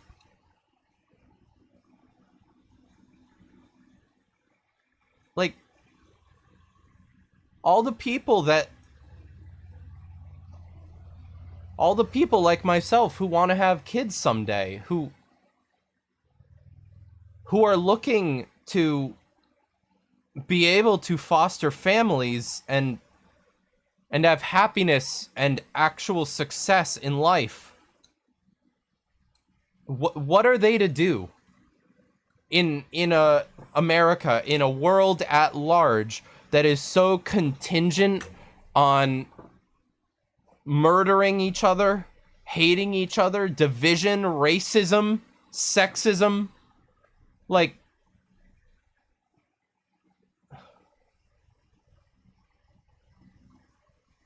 why are these the things that everything in our political bodies are fucking based off of? Why are we driving this self-hatred? Why are we not seeking actual progress and civilization and safety for our people? And the only answer that it can come out to reasonably that makes sense is human greed, human selfishness, and a desire for control, right? Like,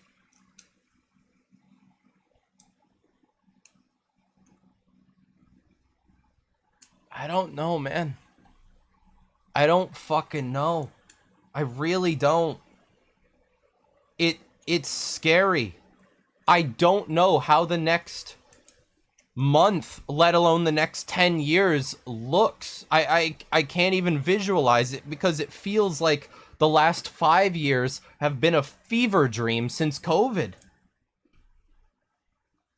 COVID engaged this destructive, political, hateful environment online that was precipitated since about 2014 when the Smith-Mundt Act was repealed by Obama.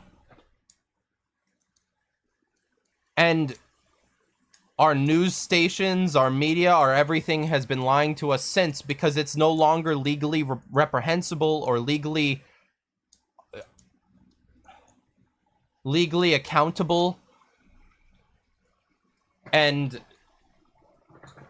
what are we supposed to do? The amount of bots on our social media platforms are in direct response to social media and podcasts being a key form way of trying to spread knowledge and spread political understanding amongst the American people and other people as well. Because our mainstream news, our television networks, our newspapers, our etc. have all been overtaken by propaganda, and it's been proven and actively shown. Because the networks themselves have admitted to it, to taking funding. Look at USAID. USAID was actively... USAID, when it was ended, had its records thoroughly scrubbed and everything publicly made available to the people via online resources that are still up to this day. If you look at those resources and you see the tangible effects of what was being done with USAID as a header organization, you can see the active deception in real time. Organizations like CNN, 60 Minutes, newspaper printing companies, they were being paid to push certain political views and certain political takes in order to push these mentalities onto the people that consume them. Because these people aren't going out and weighing these things against other news stations. They're taking the word of the media that they consume, and that's it. People do not do research anymore. People do not scrutinize the things they consume anymore. They consume it, they take in headlines and propaganda pieces, and then they run with it for the next 10, 20 fucking years.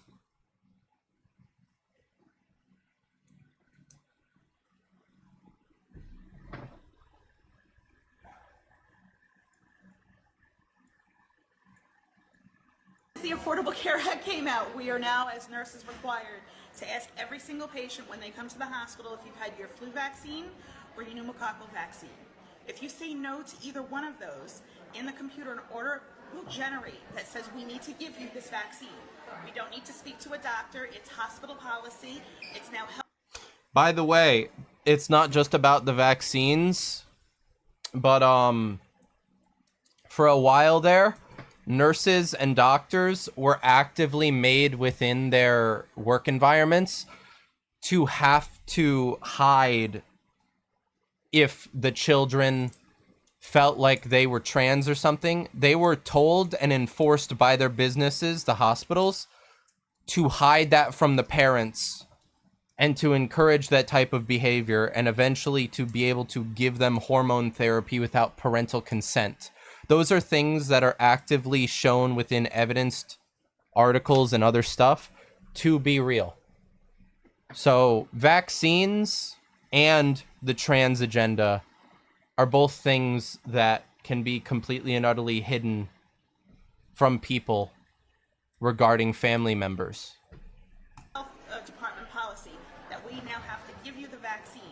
Even if you came to the hospital with a stub toe, you will be offered both vaccines if you meet requirements, which just about everybody meets requirements for flu vaccine.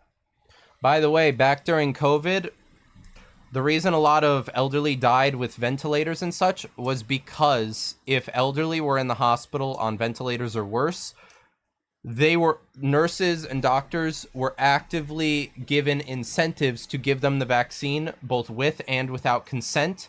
And it's been documented and shown on multiple occasions that it did in fact happen.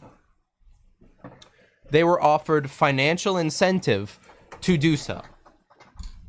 Yet again, medical workers were offered financial incentive to give and force the vaccine on patients with and without consent. And such has been documented through both camera footage and testimonial. It's not hyperbole. And most people over the age of 65 will need the pneumococcal vaccine. Even if you come to the hospital with a stub toe, you are going to be given this vaccine. You have the right to say no. If you say no, they just check it off as refused. This was never like this years ago. This is a new thing. And tell me what we were discussing before about surgery and your admission that you hadn't had these recent vaccines. Tell me about this protocol, because I don't think that people, in fact, I know that there are many people that are not aware of this. When you go to the hospital, if you need surgery, you need a knee replacement surgery, first they're going to ask you if you've had the vaccines. You're going to say no. Then they're going to say, well, you need to sign this consent. If you're going to have surgery, you need to sign a consent. In the consent, there's a word called biogenics. If you sign the consent saying, I consent for you to give me biogenics, that basically means that they can give you anything that they deem necessary, including vaccines. So if you say you didn't get a flu shot, it's flu season, and you sign the consent that says, I agree to biogenics, they will give you a vaccine even when you're under anesthesia because you already signed the consent. So you might not even know you received the vaccine, Correct. Is that correct? Unless you go and get your medical records, you will not know that you got a flu vaccine. They may tell you at the end, oh, by the way, you're now covered, you got the flu vaccine, or you got the pneumococcal vaccine. But 2 people now have reported to me last week saying that they got the vaccine, they did not want the vaccine, they didn't know that word biogenics meant that they're going to get a vaccine because vaccine falls under the title of biogenics. It's new terminology that I myself just realized. So this is profound. So how can people, with your insight, protect themselves from being vaccinated against their wishes? You can.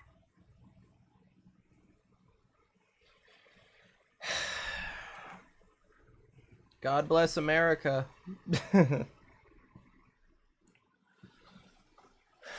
world is so fucking scary, man.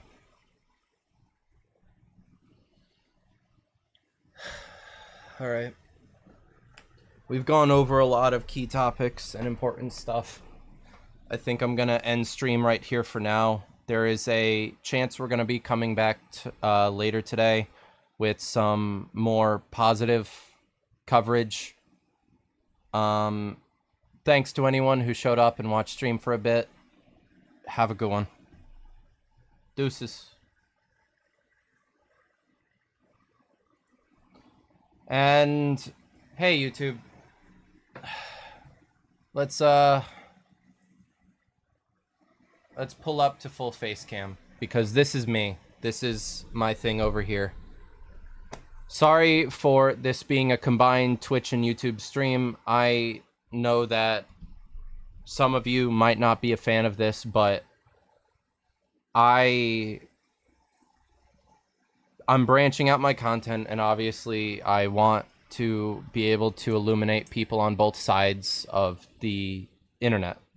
I don't want just people on YouTube to be able to see these things. I want people on Twitch to also have access to people talking about these problems, because this stuff is very fucking serious, guys.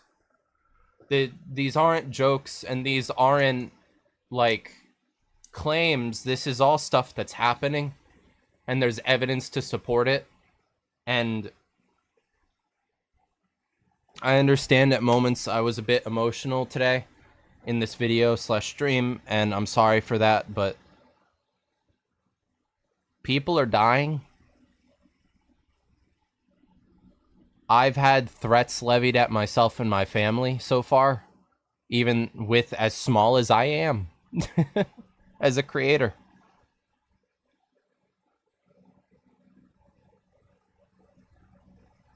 So I hope you guys can understand my perspective and my intention within this space.